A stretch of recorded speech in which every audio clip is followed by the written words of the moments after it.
Neopen Pharmaceuticals in association with Higher Secondary Principals Forum.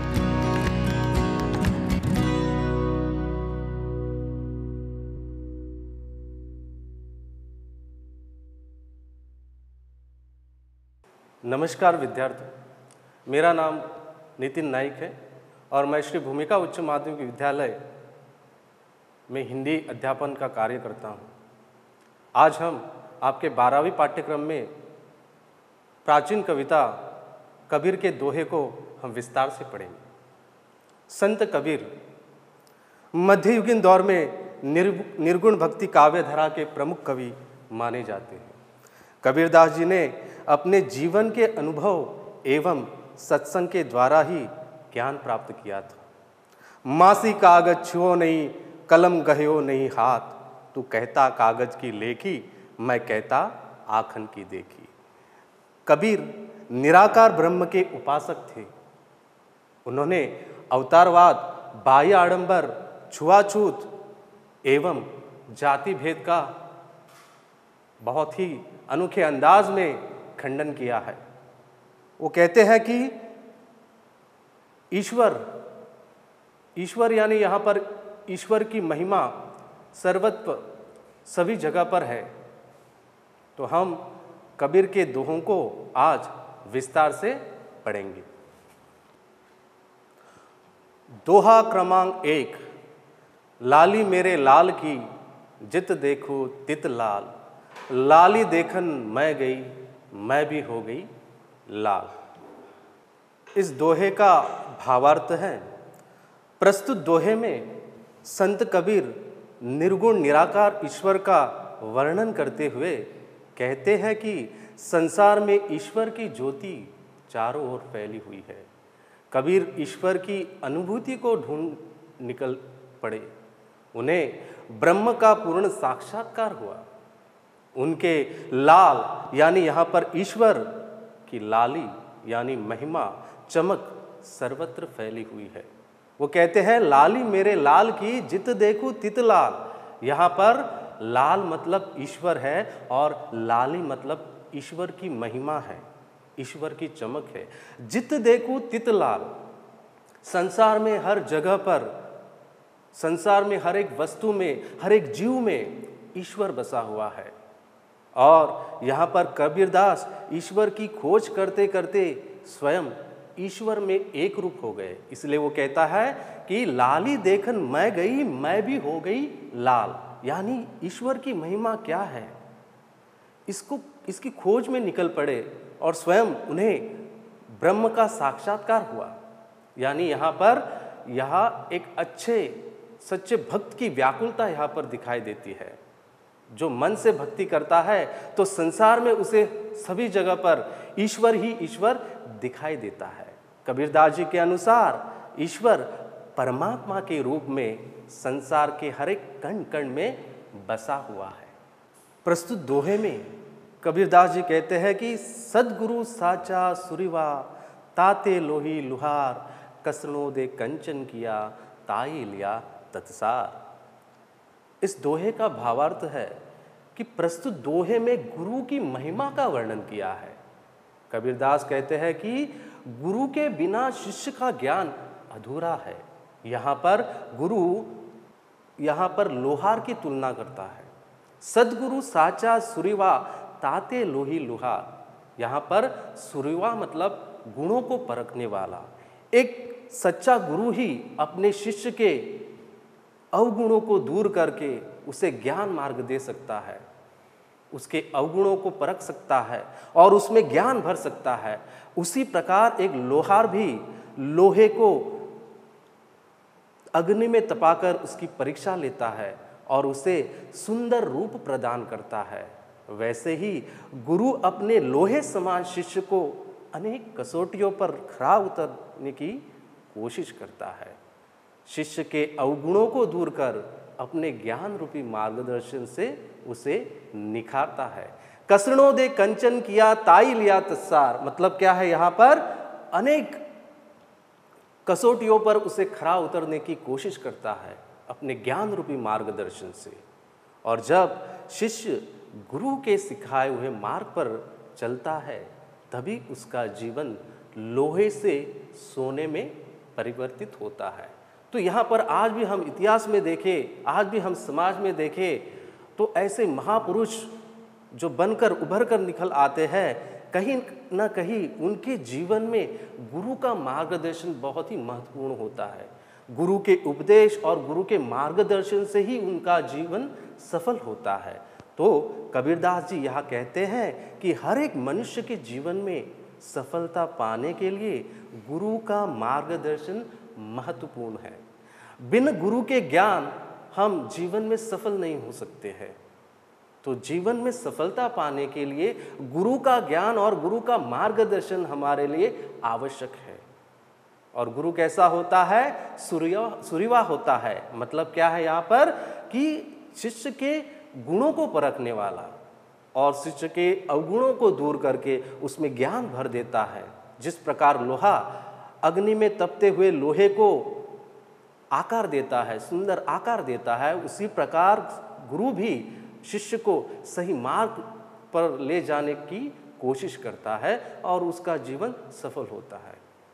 तो हमारा जीवन भी सफल कब होगा? जब हमें गुरु का उपदेश मिलेगा, गुरु का ज्ञान प्राप्त होगा।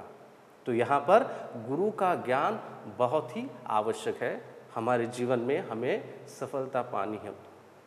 साच बराबर तप नहीं, झूठ बराबर ताप, जाके हृदय साच है, ताके हृदय आप।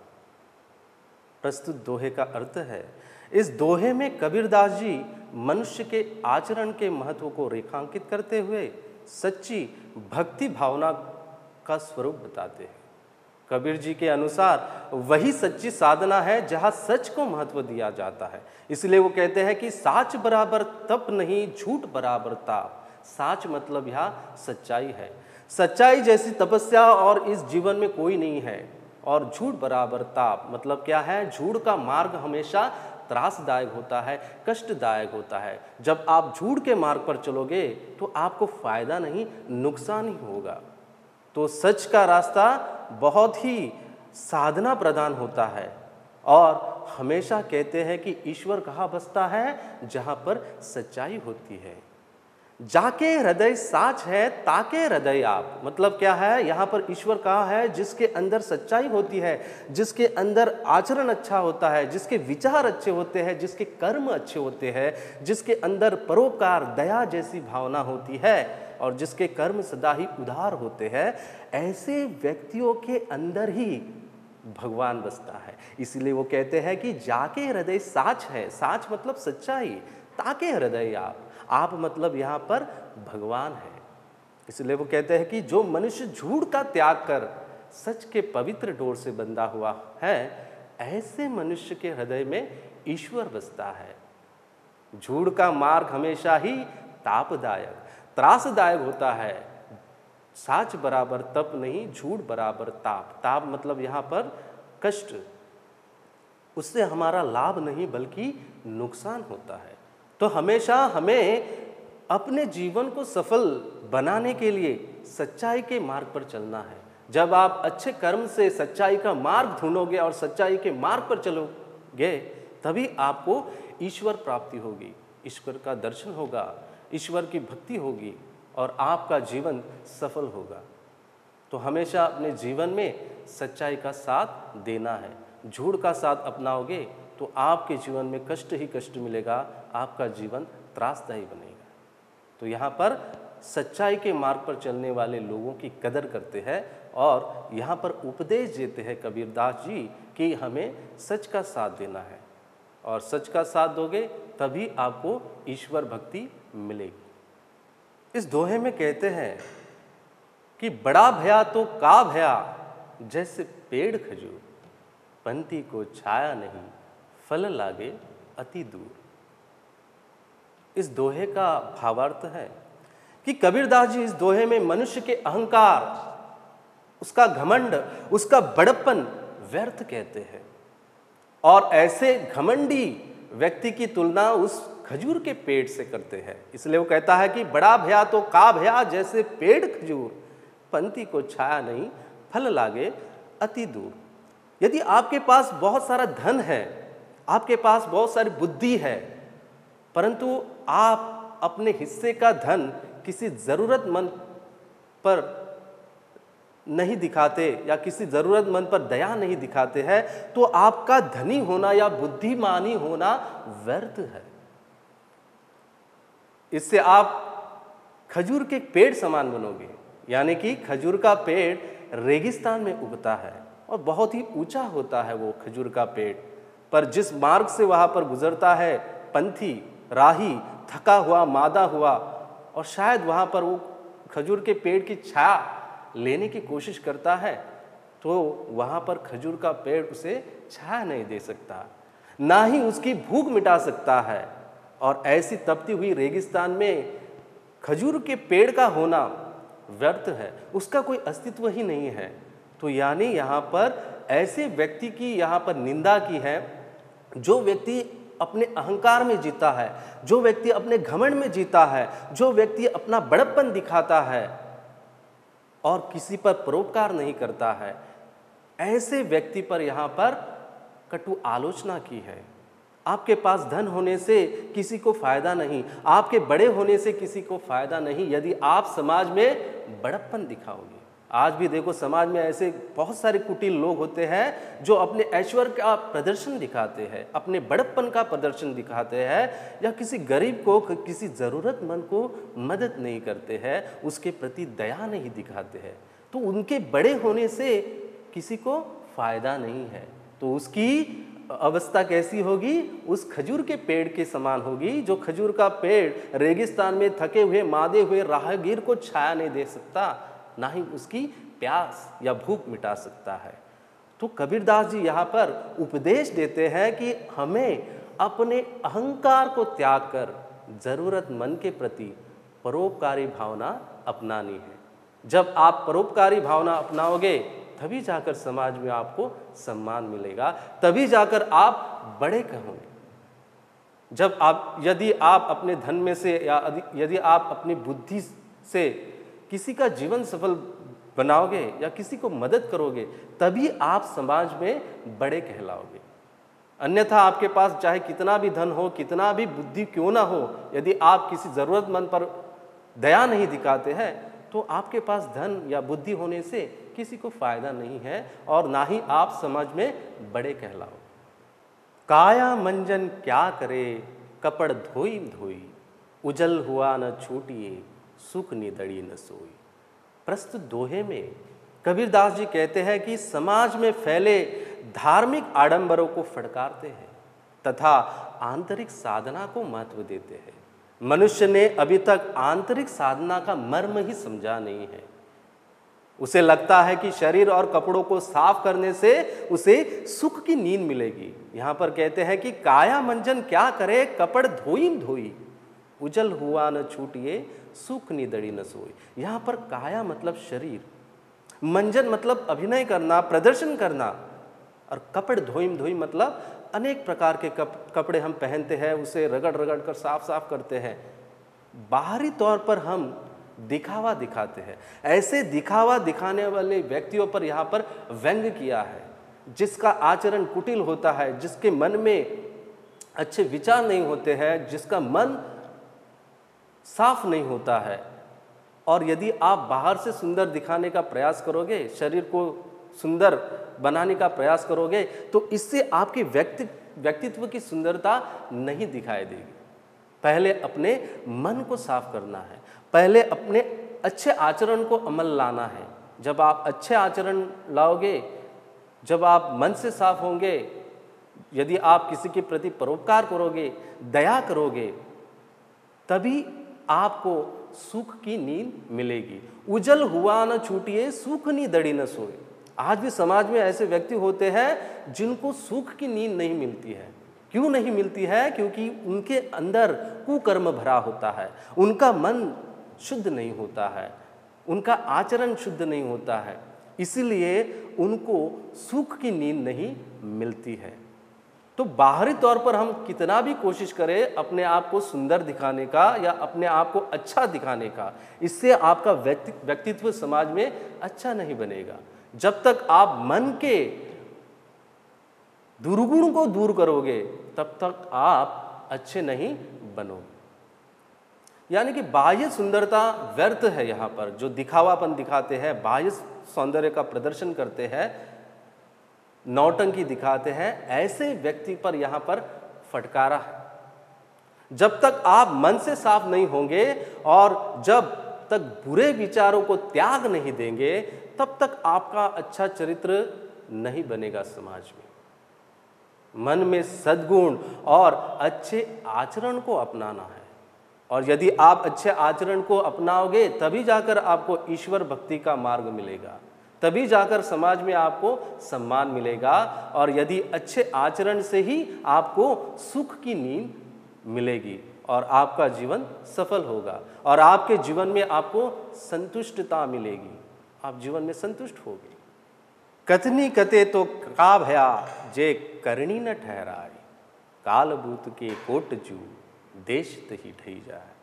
इस दोहे का अर्थ है, कबीरदास जी मनुष्य के आचरण और अच्छे कर्म के महत्व को रेखांकित करते हैं तथा पाखंडी और ढोंगी लोगों की कथनी और करनी की असमानता का पर्दाफाश करते हैं।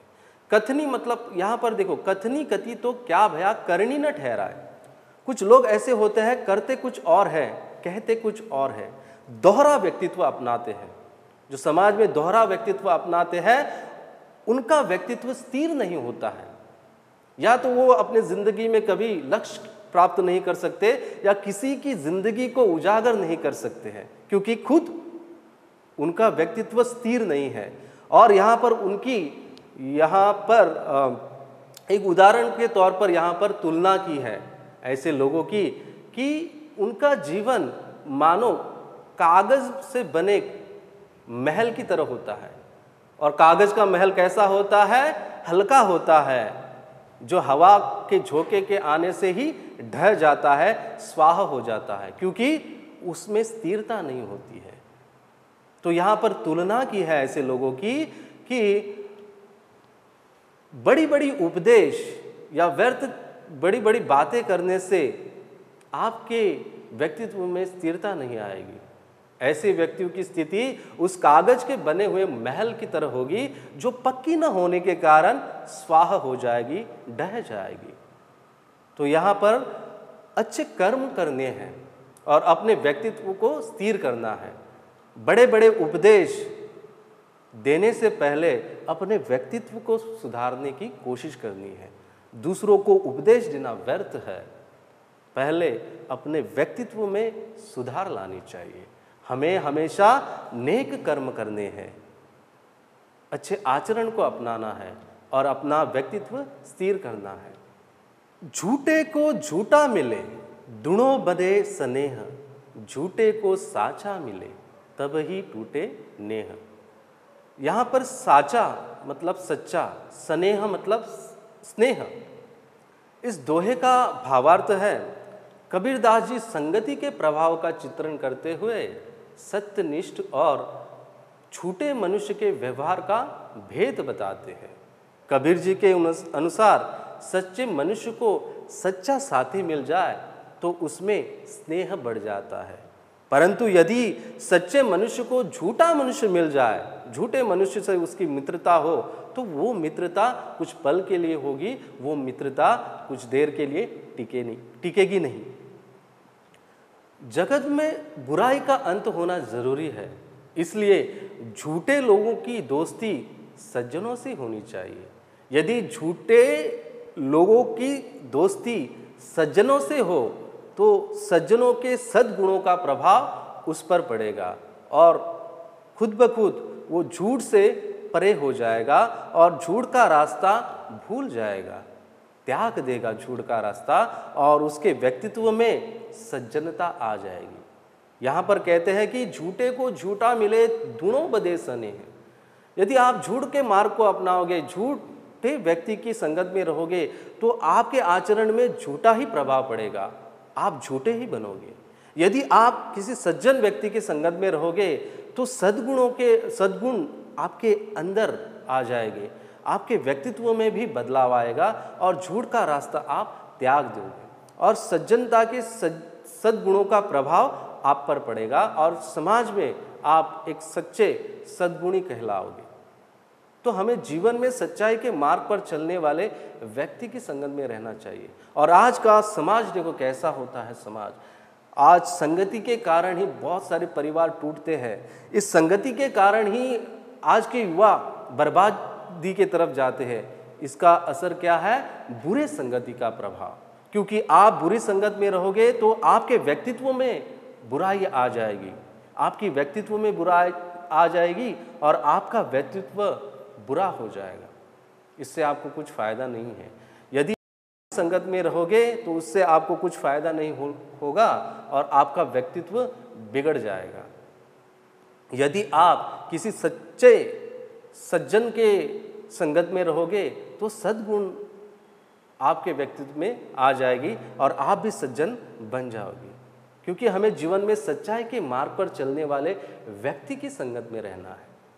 आप अच्छी संगत में रहोगे तो संगति का प्रभाव आप पर अच्छा पड़ेगा और समाज में आप अच्छे कहलाओगे और आपका जीवन सफल होगा। आज समाज में देखो कितने लोग ऐसे होते हैं जो दुर्गुणों का साथ देते हैं, झूठे लोगों का साथ देते हैं, अपना भावी जीवन बर्बाद करते हैं। तो अपने जीवन में सफलता पाने के लिए हमें सज्जनों के साथ रहना है, उनकी संगति में रहना है, तभी जाकर हमारा जीवन सफल होगा। बकरी पाती खात है तिनकी काड़ी खार, जो नर बकरी खात है तिनका क्या हवाल। यहाँ पर कबीरदास जी इस दोहे में समाज में व्याप्त अंधविश्वास, कुरीतियों, कुप्रथाओं पर जमकर विरोध करते हैं। क्योंकि मनुष्य अपने स्वार्थ पूर्ति के लिए, पेड़ की भूख मिटाने के लिए बेचारी घास खाती हुई बकरी को मार देता है। जो बकरी निरपराध है, जिसका कसूर क्या है, वो बेचारी पत्ती या घास खाती है। ऐसे निरपराध पशु के प्रति मनुष्य हिंसा करता है, उसका मांस पकाकर बड़े चाव से खाता है। तिनकी काड़ी खार, उनकी खाल उड़ेल देता है। जो नर बकरी खात है तिनका क्या हवाल। नर मतलब यहाँ पर मनुष्य, और मनुष्य को यह मालूम नहीं है कि जिस निर्दयता से उसने उस बकरी की हत्या की है, उसे इस कुकर्म का एक ना एक दिन दंड मिलेगा और उसका जीवन सुखी नहीं बनेगा। यानी यहाँ पर कबीरदास जी कहते हैं कि ऐसी समाज में जो कुरीतियाँ हैं, जो पशु बलि है, पशुओं के प्रति हिंसा, अत्याचार करते हैं, इनके खिलाफ यहाँ पर व्यंग्य किया है। हमारा जीवन सफल नहीं होगा यदि हम किसी पर अत्याचार करेंगे, किसी के ऊपर कुकर्म करेंगे, किसी की हत्या करेंगे, हिंसक वृत्ति अपनाएंगे, तो इससे हमारा जीवन सफल नहीं बनेगा और हमारा जीवन भी अंततः त्रासदायक होगा और अंत में हमें यह महसूस होगा कि हमने भी अपने जीवन में कुकर्म किया था, हमने भी अपने किसी निरपराध पशु की बलि दी थी या किसी निरपराध पशु की हमने हत्या की थी। अपने स्वार्थ को मिटाने के लिए किसी निरपराध पशु के प्रति हिंसा करना पाप है। कबीरदास जी कहते हैं कि निरपराध पशु के प्रति हिंसा नहीं करनी है। यहाँ पर मानवतावादी विचारों को अमल लाने की कोशिश की है। हमें हमेशा दूसरों के प्रति स्नेह करना है, प्रेम करना है और पशुओं के प्रति हमें प्रेम भाव अपनानी है। समाज में मानवतावादी विचारों को लाना है, हिंसक वृत्ति को हमें त्यागना है। अत्याचारी वृत्ति, हिंसक वृत्ति समाज के लिए घातक होती है। जिस प्रकार निरपराध बकरी को मारकर उसकी खाल उड़ेल दिए जाती है, तो इससे हमें क्या मिलता है? हमारी भूख प्यास मिटती है, परंतु उस बेचारी बकरी की क्या हाल होगी जब उसकी खाल उड़ाती जाती है। यदि मनुष्य को भी ऐसी परिस्थितियों का सामना करना पड़े तो उसकी दशा क्या होगी?